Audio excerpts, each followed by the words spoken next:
Alright, getting started on figuring out the wiring for the Lincoln taillights. Little 12 volt power adapter. I don't know if you can see it there. Just a little router adapter. I've used this before for testing. 12 volts, half an amp. Can't really hurt anything with it. That's why I like it. So I was able to figure out that that pin is ground. And then mainly I'm trying to figure out how to make the reverse lights come on, that nice white strip in the middle there. But when I touch that, that nice white strip lights up red. And then if I touch this, I get a lot of red, very bright. I think that's my brakes. And when I touch that, I get nothing. So a little playing around, I figured out that that's not really your tail light, that's your parking light. And your parking light has to be on before you can come over to the fourth pin and make your tail lights come on. So I have parking, tail, and brake. I don't have reverse. The other thing I don't have, based on how the coach wiring harness is set up, is blinkers.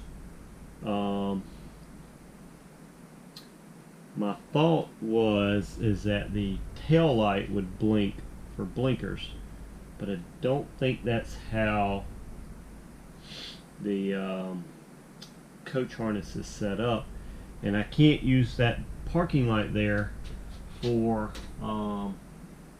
blinkers, because then your tail lights will never come on. Your tail lights would only come on when your blinker was on, which wouldn't be any good. So I've got to do a little research on how to make my tail light and blinker share the same filament. What kind of wiring tricks I'm going to have to do there. And then I've got to think about backup lights, which is I don't think is a big deal, because I'm going to have a backup camera, and a lot of backup cameras have a really bright LED on them. I know the one that I put on my 65 Mustang does. So if I get a backup camera with a really bright LED, that'll serve as a very sufficient backup light. But I got to figure this blinker thing out. So that's what I'm off to do, is research on wiring. Now, I tracked down the wiring diagram for the Lincoln taillights online, and the way it's set up is that they are using the same wire for brake and blinker. The problem is I don't think the Coach 1 can handle that. There's nothing that drops the brake signal when the blinker is on, to my knowledge, so that the blinker actually blinks. The brakes would override the blinker using the Coach wiring harness. Now, I am going to give them a call tomorrow and ask them if there's a jumper that I don't know about to enable that. But if there's not, then I'll have to add a relay to disengage the brake lights whenever the blinker lights are on.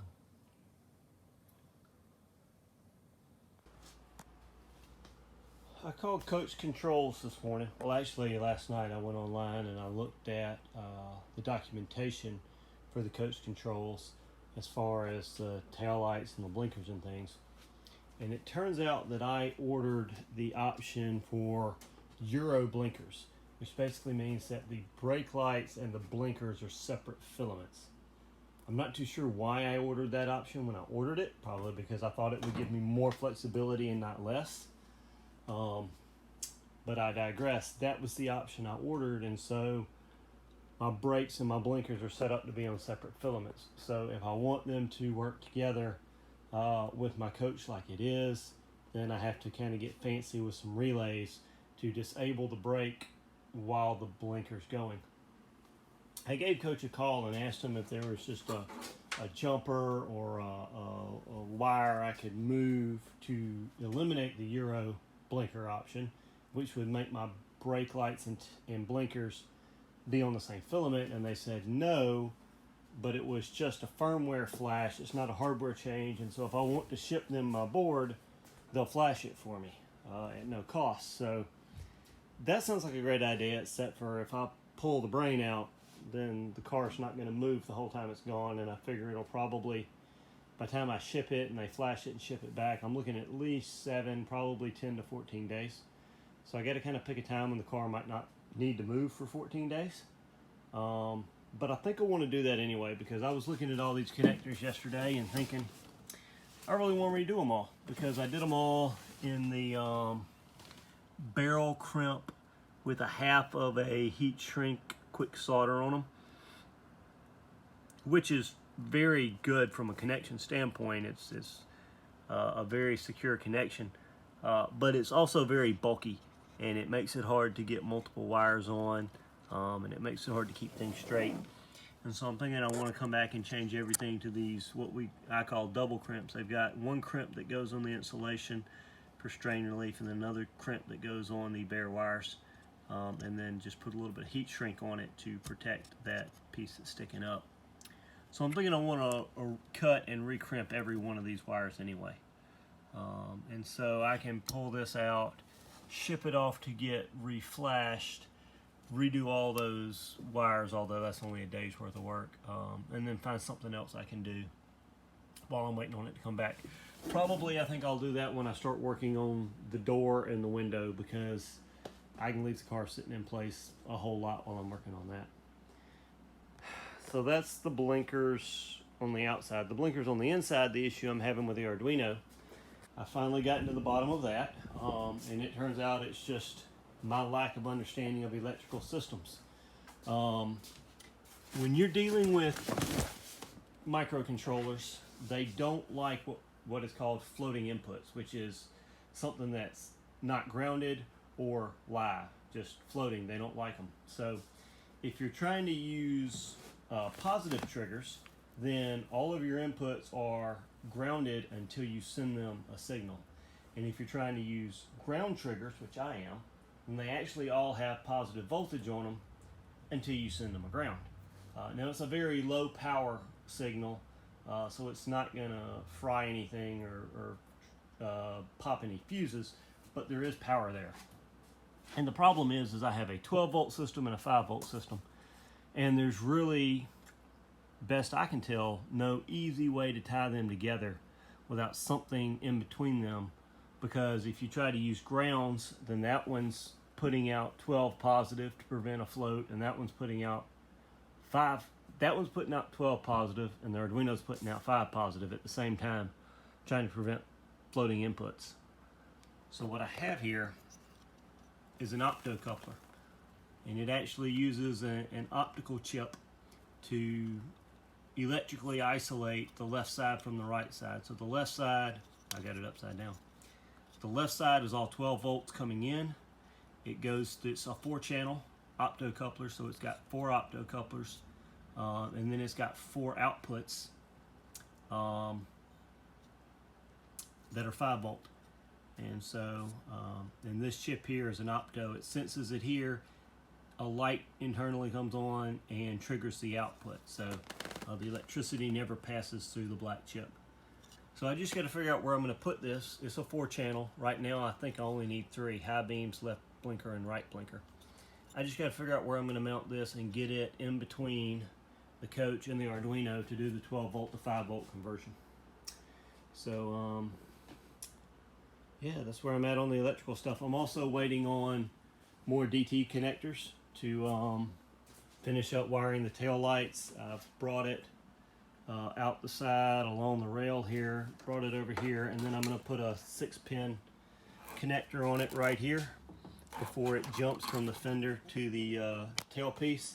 That way if I ever need to remove the tailpiece, I just disconnect that one 6-pin connector, and I'll make a little harness that comes along, runs up under the back here, and it gets clipped to the tail panel that does, I've got both tail lights, and then I'm going to have 2 cameras, one for a backup camera and one for a rear view mirror, and then I'll have a light on the tail light, and then the reverse light will be built into the backup camera. So, but I need all those wires, and so I'll just build a loom that clips on the inside here handles all that, and then it'll have one DT connector to disconnect it from the harness going back to the car. So for now though, I'm fixing to get this off and start cutting it up because I'm waiting on more connectors and stuff to do any real wiring. And I've been working on finishing the tail panel, the modifications to the opening at the bottom, which is at the top right now because it's upside down. What I did was it used to end right here and right here, so I brought it all the way down to here, and I brought it all the way up to here, and now I'm working on this piece here will be fine to use as a flange. So this will actually be the flange, and the grill or the grate will come all the way down to the very bottom edge so that it looks like that this piece is floating. Over here I had to create, or what's at the top, I had to create a flange for the grill to mount to. So first I had to create a vertical piece here to match this so that I could then create a, it's working in 4 dimensions again, but I had to create a piece there to mimic this, and then I can come back and put this in here. This already had an edge going this way to create that lip there, and now I got a glass one in here. When I made these two pieces, you can see the holes here. I used a piece of little aluminum angle to create that. But this has some curvature to it, and so the aluminum was too straight, and aluminum angle is expensive too, so I was looking for something cheaper. And so what I found was this corner guard. What I was actually looking for is the metal flashing that you put on the outside corner of a piece of sheetrock corner to help it form a nice sharp corner. They didn't have that at Ace. They had this corner guard, so I'm using it. It's a little bit flexible.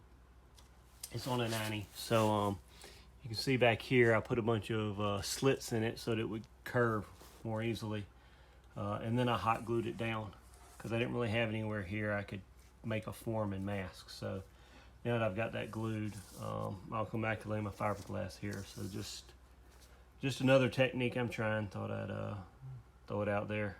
Might be useful to somebody, or somebody might tell me how I can do it better. One time today, still working on the tailpiece. I've got this flange here for the extended grill mesh cover roughed in. I'm waiting for all the fiberglass to cure so that I can come back and sand this and smooth it and get that taken care of. And then when I'm done with that, I mean, I could be doing it now, but I want to do all my sanding at one time. I've got to open up the upper edge a little bit. The tail lights fit in so tight right now, I couldn't hardly get them out. I was afraid I was going to break them getting them out. So gonna open up the top edge a little bit and then do some more finish sanding around the lip here, and kind of I closed in the holes where I had bolted them in, and I'll finish all that out, and then I'll try and get a coat of primer on this so that it looks a little more decent. I've also got the car outside, kind of doing some I guess ECU stuff.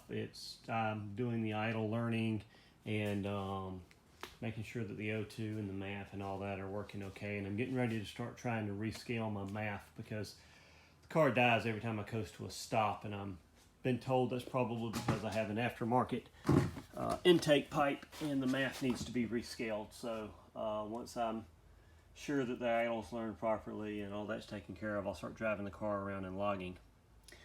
So while all that's going on, I decided the next thing I needed to do was fit the doors.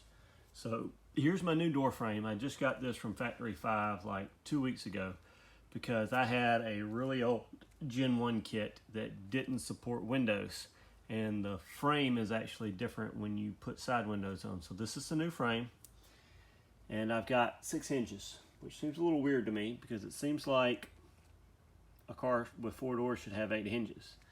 2 on the top, 2 on the bottom, all 4 doors would be 8. But I've only got 6 hinges, although I do have these little things here. I got 2 of those, so maybe the rear doors use these from one of their hinges. I really don't know. I didn't take the car apart, and these aren't labeled, so I'm really not sure. I do know, looking at the pictures in the manual, it looks like I need to be using these that are marked NFA and NFB for the top and bottom, driver's side and passenger side. So those are NFBs on the bottom, NFAs on the top. They're the exact same part number. They look identical, except for the fact that these two are massively messed up. This one's horribly bent, and these are both rusted closed. I'm guessing what happened was the car was probably hit on this door. That bent this and then left these exposed to the elements, and they got rained on and rusted. And they don't look rebuildable. They have a bushing. Let's pick up one that's not rusted. They have a bushing in them, but that is like peened in, so I would have to cut it out. I guess I could put it back together with a bolt and make some Delrin bushings if I needed to.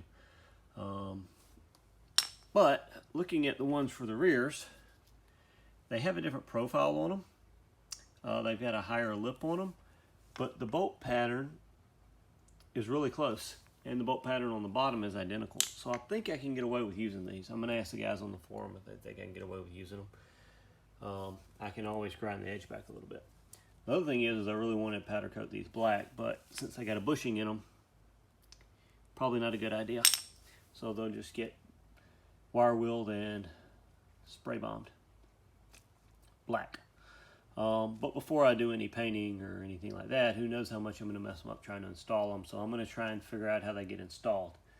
And once I get the hinges on, the next thing will be the latches, because I'm going custom with my latches. I mean, why not? I do everything else custom, right? No, they're designed so that the latch here mounts into the door frame there,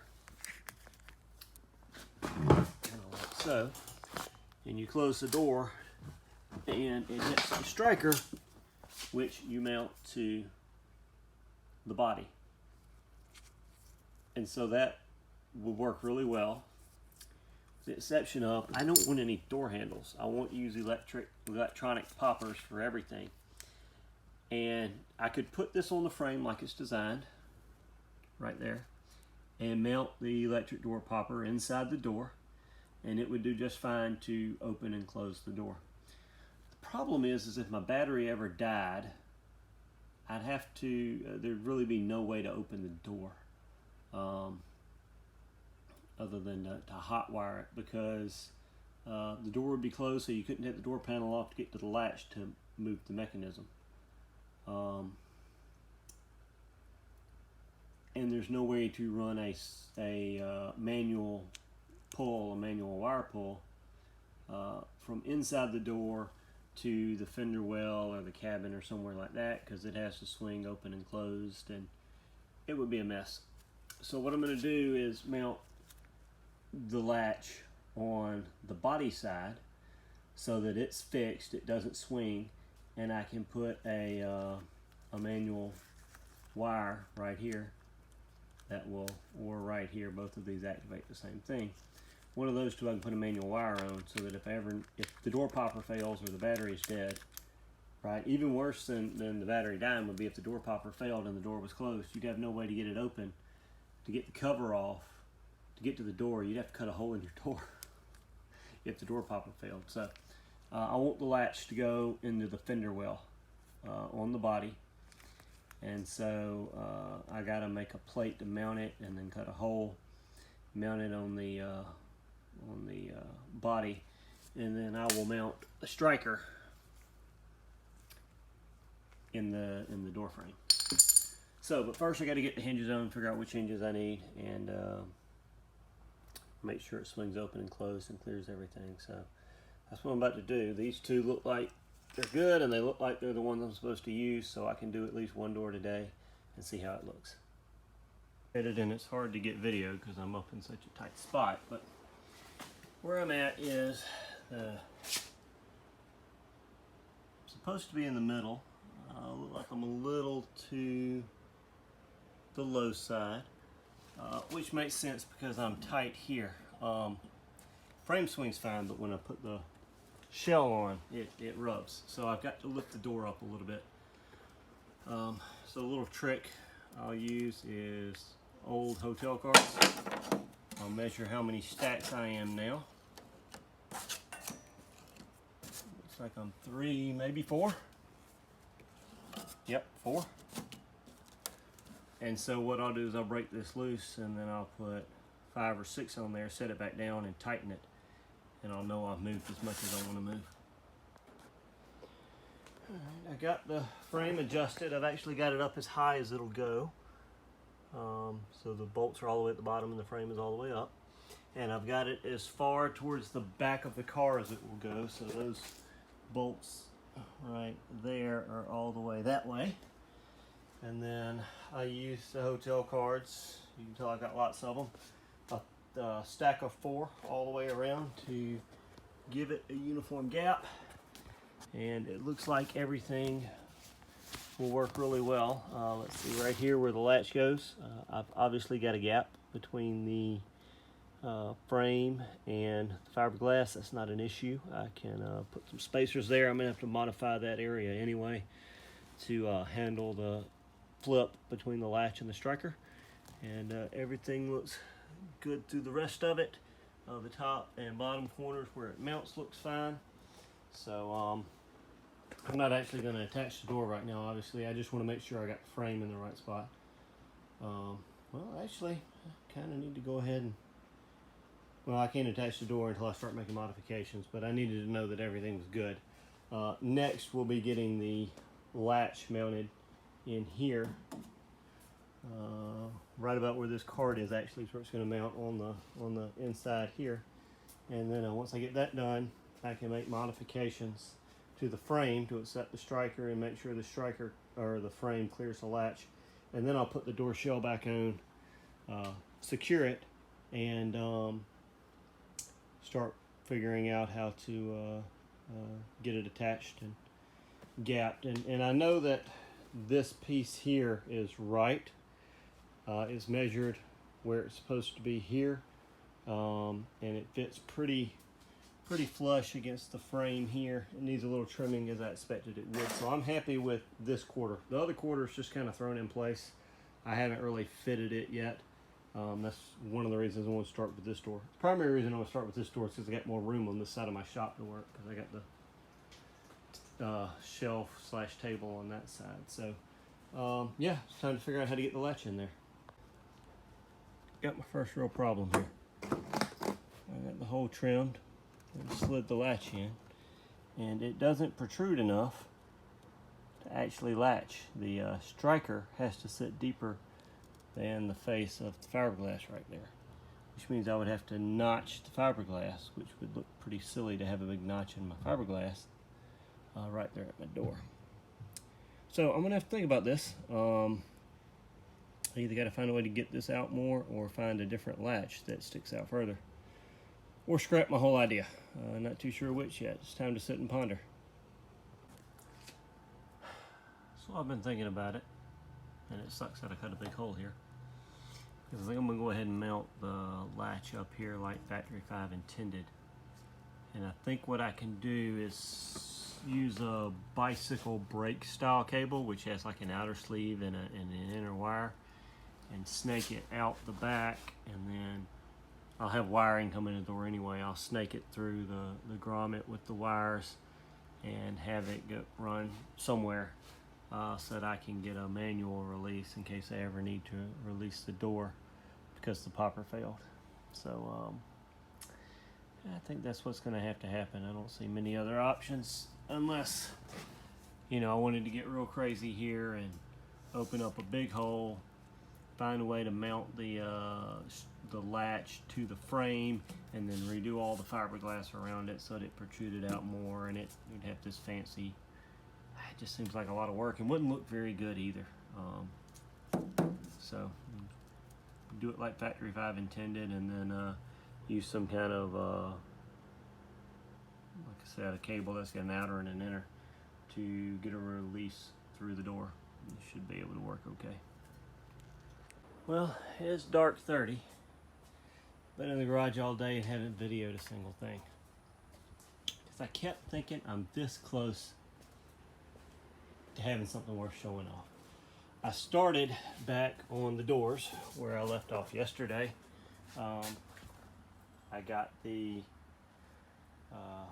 fiberglass kick, so I put some fiberglass reinforced body filler on it, smoothed it out, put just a tiny bit of lightweight body filler on it and smoothed it out. And I got ready to put the striker up there, and I realized after reading the directions that there's actually a bracket that goes and mounts to the frame and holds the striker so that it's not just sitting in the fiberglass, which was good because I was really concerned about the fiberglass holding up. But it turns out this bracket wasn't bent quite right. There's a notch there and there's a notch there, and it's supposed to be bent between the two notches, and you can see mine is fabulously off. Apparently this is a pretty common issue. A lot of people on the forum were complaining about this back in the old days, and I have a very early kit. So I got to bending on this thing, trying to make it work without cutting it and re-welding it so that it lays along the divot lines. And I got it to where I was pretty happy with it, but then it was way lower than I thought it should be. So I feel like the striker should be right here, and it had it positioned way down here. And so that's when I decided I was probably going to have to cut and re-weld this thing. But I decided before I did that, I should go back to the forum and do some more reading. And so I did that, and basically all the tips on getting the doors to fit were don't start the doors until the quarters or the side panels are exactly where you want them. And that includes putting the deck lid and engine cover on to make sure that all that's situated right before you start the doors. So even though I didn't want to tackle this yet, I'm going to have to tackle it. So I also worked on trying to finish up the tail panel. I've still got a couple of places, but it was hard to see until you got some fiberglass on it, or some primer on it, and it was all one color. I've definitely got to clean this up. I've got to get more lip there. The rest of the surround looks good. Maybe a little more lip right there is needed. I've got a few nicks in places to go after. And then I put black here where the mesh is going to cover. So it give me an idea of what it's going to look like and give me where I need to do some more work. After that, I came back to the side panels and remeasured to make sure I had it placed exactly where it should be according to the manual. It is, both sides are now positioned perfectly front to back based on the manual. I did re-drill all my fasteners from 832 to quarter 20 just because I have a better assortment of fasteners I can use for final assembly. The one thing I've noticed is that this piece, this point right here, is about a quarter, maybe 3/8 of an inch higher than the same point on the other side, and I can't figure out why. I can't bring this side up anymore because it's already bottomed out against the bottom of the frame. I guess I should probably actually measure it to see if it's physically smaller than the other side. That's kind of where I'm at. I went to the storage unit to get the panels and also to find these brackets, and I wound up spending 2 hours organizing the storage unit so that I could find things in there. And then these are just set up in here and they fit terrible. So that's probably what I'm going to work on this week in the evenings, is getting out here and trying to adjust the side panels and the tail panel to where these top pieces fit decently, and then I can go back to working on the doors, which is what I actually want to be working on. So that's about all we got done this week. Next weekend is Labor Day weekend. I'm going to have family in town, so I doubt I'll do any work next weekend, but if I get out here and fit panels and stuff during the week, I might be able to make a little bit of a video for next week. So thanks for watching, everybody.